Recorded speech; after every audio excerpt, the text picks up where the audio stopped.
So the Brooklyn Navy Yard was established in 1801 as one of the original 6 shipyards of the U.S. Navy. And throughout its naval history, its primary mission was actually the repair, outfitting, and modernization of U.S. Navy ships. Andrew Gustafson is the vice president of Turnstile Tours, a company branded as a social enterprise that works with nonprofits and community organizations to help them welcome the public. The company has a variety of types of tours throughout New York City. 3 of them are based in the Brooklyn Navy Yard alone. One popular tour focuses on the Navy Yard's significance during World War II.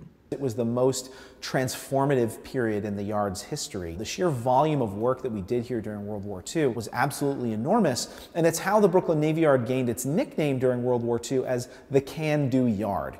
There are many cases in which the Navy Yard was sent what were thought to maybe be lost causes, ships that were so severely damaged. But because the Brooklyn Navy Yard had one of the longest tenured and most skilled workforces in the country at any shipyard, those jobs were sent here. And in many cases, those ships are repaired and put back into service. A couple of those ships, that were built a generation apart, have an even greater historical significance.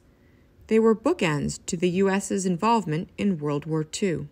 In 1916, we built the Uss Arizona, which of course was sunk at Pearl Harbor, killing 1,177 sailors aboard.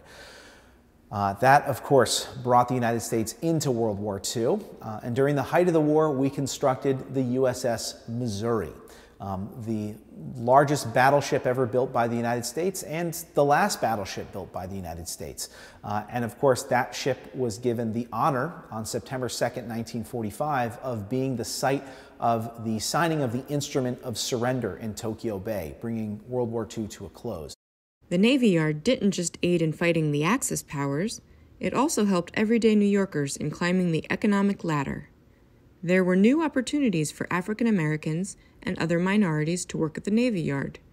That workforce of over 70,000 people was larger and more diverse than any other this country had seen. So, for example, we expanded opportunities for women. For the first time, women came to work here as production workers, actually building ships.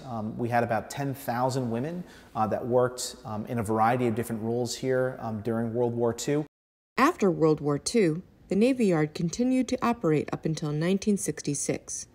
Around that time, the federal government closed about 95 military bases, which included the elimination of the Yard's remaining 10,000-person workforce. Eventually, the space was transferred to the city of New York. The impact of the closure of the Brooklyn Navy Yard was absolutely enormous.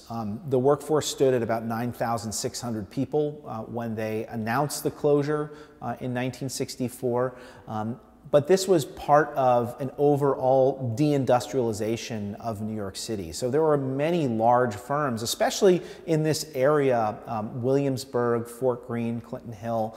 A lot of industrial businesses here were closing at that time as well. So it had a big impact on the local community for sure. And so that is why, from the outset, the hope was that the city could restart this economic engine and bring opportunities back into the Brooklyn Navy Yard and focus those opportunities on people who were living in the local community. The city reopened the site as an industrial park in 1969, and in 1981 installed the Brooklyn Development Corporation to run the yard. However, it became clear over time that many infrastructure upgrades were necessary, and the tenant base would need to be diversified.